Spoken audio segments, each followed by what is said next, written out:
বাংলাদেশের মানুষের কথা চিন্তা চেতনা যদি কোনো রাজনৈতিক দল করে, কোন পরিবার যদি করে, তো সেটি হলো জিয়া পরিবার। জিয়া পরিবার যেরকম মানুষের কথা চিন্তা করে, দেশের কথা চিন্তা করে, আমার মনে হয় না যে অন্য কোন পরিবার কিংবা দল এরকম মানুষের কথা চিন্তা করে। অতই যদি চিন্তা করত, আওয়ামী লীগ, বাংলাদেশ আওয়ামী লীগ ছিল অনেক পুরাতন দল। শেখ মুজিবুর ধার করা আওয়ামী লীগ দিয়ে বাংলাদেশের আওয়ামী লীগ পরিচালনা করছে, সেখান থেকে আসছে তার মেয়ের কাছে। তারা কোনো সময় মানুষের কথা চিন্তা করেনি, দেশের কথা চিন্তা করেনি। যদি চিন্তাই করে থাকতো তাহলে আজকে তাকে পালিয়ে যেতে হতো না। চিন্তা না করার জন্য, দেশের সম্পদ লুট করার জন্য, দেশকে ধ্বংস করার জন্য তাকে আজকে পালিয়ে যেতে হয়েছে।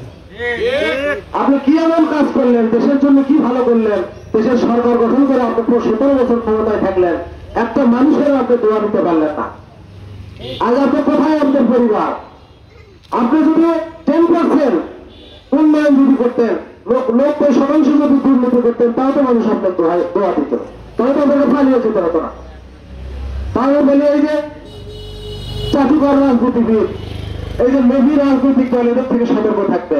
এরা বিভিন্ন লেবাসে বাংলাদেশে এসে বাংলাদেশের সাধারণ মানুষের উপর রাজত্ব করতে চায়।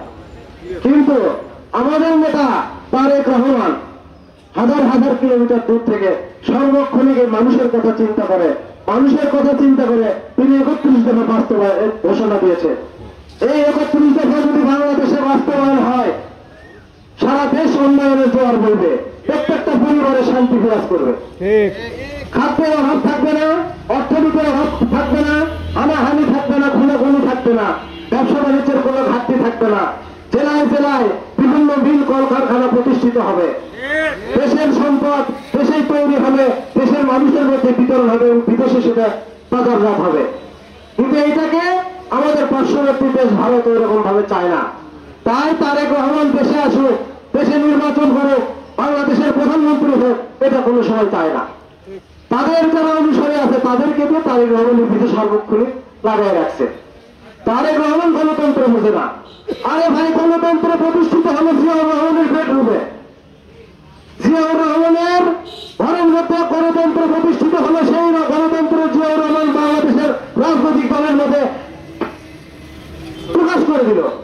তারপরে এসে আপনারা গণতন্ত্রের মধ্যে বাংলাদেশের ক্ষমতায় আসলেন, বাংলাদেশের প্রধানমন্ত্রী হলেন, মন্ত্রী হলেন, দল গঠন করলেন, রাজনীতি করতেছেন। তাকে বলেন আপনার সেই দলের নেতাদেরকে আপনারা গণতন্ত্রে খোঁটা দেন। তারেক রহমান দীর্ঘ 17 বছর আগে এই বাংলাদেশ থেকে তাকে চলে যেতে বাধ্য করেছে। একটাই কারণ, তিনি যেন গণতন্ত্র প্রতিষ্ঠা না করতে পারেন, তিনি যেন বাংলাদেশের পাশে বাংলাদেশের উন্নয়নের কাজে হস্তক্ষেপ না করতে পারে। কিন্তু বাংলাদেশের মানুষ, তার মানুষের ভালোবাসা, মানুষের যে চাওয়া পাওয়া, মানুষের যে অধিকার, এইগুলো তারেক রহমান ছাড়া বাস্তবায়ন হবে না। তাই সারা বাংলাদেশের কোটি কোটি মানুষ চায় তারেক রহমান বাংলাদেশে আসুক। তাই আমি তত্ত্বাবধায়ক সরকারের কাছে আহ্বান জানাবো, বাংলাদেশের মানুষের আশা আকাঙ্ক্ষাকে আপনি বাস্তবায়ন করুন।